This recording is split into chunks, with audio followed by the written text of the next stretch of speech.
श्री सीताराम चंद्राभ्याम नमः। अयोध्या कांड 99वां सर्ग।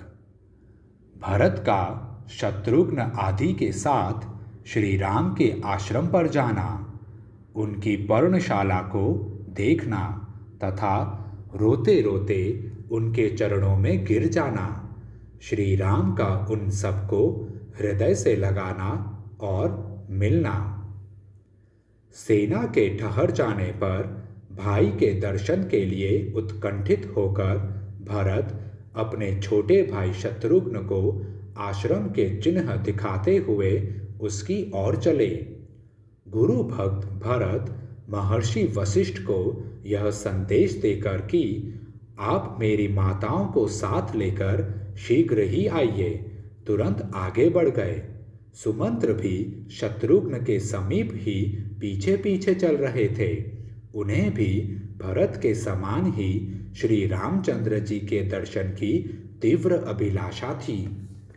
चलते चलते ही श्रीमान भरत ने तपस्वी जनों के आश्रमों के समान प्रतिष्ठित हुई भाई की पर्णकुटी और झोंपड़ी देखी। उस पर्णशाला के सामने भरत ने उस समय बहुत से कटे हुए काष्ठ के टुकड़े देखे जो होम के लिए संग्रहित थे। साथ ही वहां पूजा के लिए संचित किए गए फूल भी दृष्टिगोचर हुए। आश्रम पर आने जाने वाले श्री राम और लक्ष्मण के द्वारा निर्मित मार्ग बोधक चिन्ह भी उन्हें वृक्षों में लगे दिखाई दिए, जो कुशों और चीरों द्वारा तैयार करके कहीं कहीं वृक्षों की शाखाओं में लटका दिए गए थे। उस वन में शीत निवारण के लिए मृगों की लेंडी और भैंसों के सूखे हुए गोबर के ढेर एकत्र करके रखे गए थे, जिन्हें भरत ने अपनी आंखों देखा। उस समय चलते चलते ही परम कांतिमान महाबाहु भरत ने शत्रुघ्न तथा संपूर्ण मंत्रियों से अत्यंत प्रसन्न होकर कहा, जान पड़ता है कि महर्षि भरद्वाज ने जिस स्थान का पता बताया था वहां हम लोग आ गए हैं। मैं समझता हूं मंदाकिनी नदी यहां से अधिक दूर नहीं है। वृक्षों में ऊंचे बंधे हुए ये चीर दिखाई दे रहे हैं, अतः समय बेसमय जल आदि लाने के निमित्त बाहर जाने की इच्छा वाले लक्ष्मण ने जिसकी पहचान के लिए यह चिन्ह बनाया है, वह आश्रम को जानने वाला मार्ग यही हो सकता है। इधर से बड़े बड़े दांत वाले वेगशाली हाथी निकलकर एक दूसरे के प्रति गर्जना करते हुए इस पर्वत के पार्श्व भाग में चक्कर लगाते रहते हैं, अतः उधर जाने से रोकने के लिए लक्ष्मण ने ये चिन्ह बनाए होंगे। वन में तपस्वी मुनि सदा जिनका आधान करना चाहते हैं, उन अग्निदेव का यह अति सघन धूम दृष्टिगोचर हो रहा है। यहाँ मैं गुरुजनों का सत्कार करने वाले पुरुष सिंह आर्य रघुनंदन का सदा आनंद मग्न रहने वाले महर्षि की भांति दर्शन करूंगा। तदंतर रघुकुल भूषण भरत दो ही घड़ी में मंदाकिनी के तट पर विराजमान चित्रकूट के पास जा पहुंचे और अपने साथ वाले लोगों से इस प्रकार बोले, अहो, मेरे ही कारण पुरुष सिंह महाराज श्री रामचंद्र इस निर्जन वन में आकर खुली पृथ्वी के ऊपर विरासन से बैठते हैं, अतः मेरे जन्म और जीवन को धिक्कार है। मेरे ही कारण महातेजस्वी लोकनाथ रघुनाथ भारी संकट में पड़कर समस्त कामनाओं का परित्याग करके वन में निवास करते हैं। इसलिए मैं सब लोगों के द्वारा निंदित हूँ, अतः मेरे जन्म को धिक्कार है।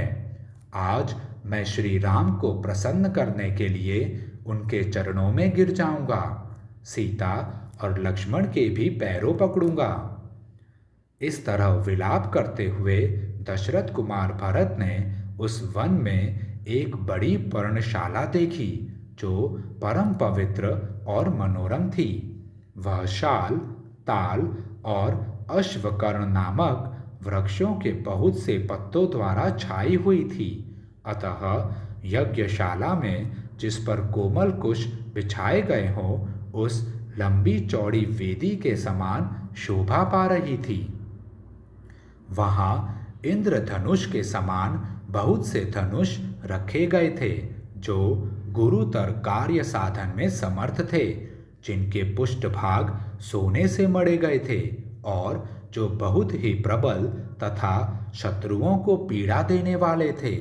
उनसे उस पर्णकुटी की बड़ी शोभा हो रही थी। वहां तरकसों में बहुत से बाण भरे थे जो सूर्य की किरणों के समान चमकीले और भयंकर थे। उन बाणों से वह पर्णशाला उसी प्रकार सुशोभित होती थी जैसे दीप्तिमान मुख वाले सर्पों से भोगवतीपुरी शोभित होती है। सोने की म्यानों में रखी हुई 2 तलवारें और स्वर्णमय बिंदुओं से विभूषित 2 विचित्र ढालें भी उस आश्रम की शोभा बढ़ा रही थी। वहां गोह के चमड़े के बने हुए बहुत से सुवर्ण जटित दस्ताने भी टंगे हुए थे। जैसे मृग सिंह की गुफा पर आक्रमण नहीं कर सकते, उसी प्रकार वह पर्णशाला शत्रु समूहों के लिए अगम्य एवं अजेय थी। श्री राम के उस निवास स्थान में भरत ने एक पवित्र एवं विशाल वेदी भी देखी जो ईशान कोण की ओर कुछ नीची थी। उस पर अग्नि प्रज्वलित हो रही थी। पर्णशाला की ओर थोड़ी देर तक देखकर भरत ने कुटिया में बैठे हुए अपने पूजनीय भ्राता श्री राम को देखा जो सिर पर जटामंडल धारण किए हुए थे। उन्होंने अपने अंगों में कृष्ण मृग चर्म तथा चीर एवं वल्कल वस्त्र धारण कर रखे थे। भरत को दिखाई दिया कि श्री राम पास ही बैठे हैं और प्रज्वलित अग्नि के समान अपनी दिव्य प्रभा फैला रहे हैं। समुद्र पर्यंत पृथ्वी के स्वामी धर्मात्मा महाबाहु श्री राम सनातन ब्रह्मा की भांति कुश बिछी हुई वेदी पर बैठे थे। उनके कंधे सिंह के समान, भुजाएं बड़ी बड़ी और नेत्र प्रफुल्ल कमल के समान थे। उस वेदी पर वे सीता और लक्ष्मण के साथ विराजमान थे। उन्हें इस अवस्था में देख धर्मात्मा श्रीमान कैकेयी कुमार भरत शोक और मोह में डूब गए तथा बड़े वेग से उनकी ओर दौड़े। भाई की ओर दृष्टि पड़ते ही भरत आर्त भाव से विलाप करने लगे। वे अपने शोक के आवेग को धैर्य से रोक न सके और आंसू बहाते हुए गदगद वाणी में बोले, हाय, जो राजसभा में बैठकर प्रजा और मंत्री वर्ग के द्वारा सेवा तथा सम्मान पाने के योग्य है, वे ही ये मेरे बड़े भ्राता श्री राम यहाँ जंगली पशुओं से घिरे हुए बैठे हैं। जो महात्मा पहले कई सहस्त्र वस्त्रों का उपयोग करते थे, वे अब धर्माचरण करते हुए यहाँ केवल 2 मृग चर्म धारण करते हैं।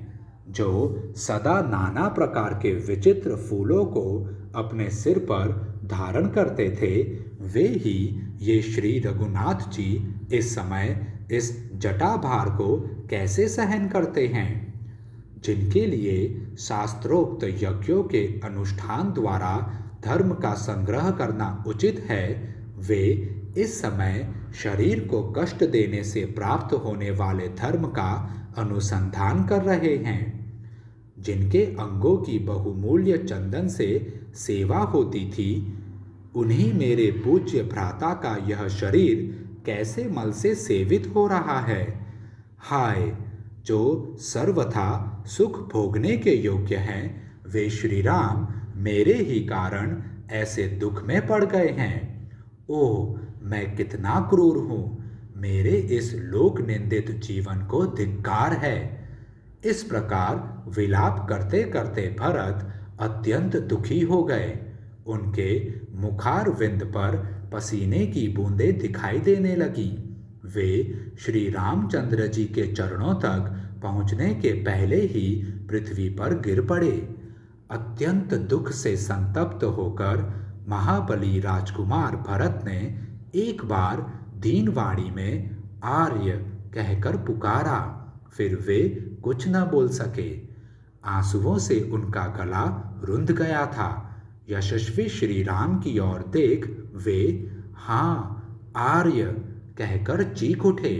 इससे आगे उनसे कुछ बोला न जा सका। फिर शत्रुघ्न ने भी रोते रोते श्री राम के चरणों में प्रणाम किया। श्री राम ने उन दोनों को उठाकर छाती से लगा लिया। फिर वे भी नेत्रों से आंसुओं की धारा बहाने लगे। तत्पश्चात राजकुमार श्री राम तथा लक्ष्मण उस वन में सुमंत्र और निषाद राजगुह से मिले। मानो आकाश में सूर्य और चंद्रमा शुक्र और बृहस्पति से मिल रहे हों। युद्धपति गजराज पर बैठकर यात्रा करने योग्य उन चारों राजकुमारों को उस विशाल वन में आया देख समस्त वनवासी हर्ष छोड़कर शोक के आंसू बहाने लगे। इस प्रकार श्री वाल्मीकि निर्मित आर्ष रामायण आदि काव्य के अयोध्या कांड में 99वां सर्ग पूरा हुआ। जय श्री राम।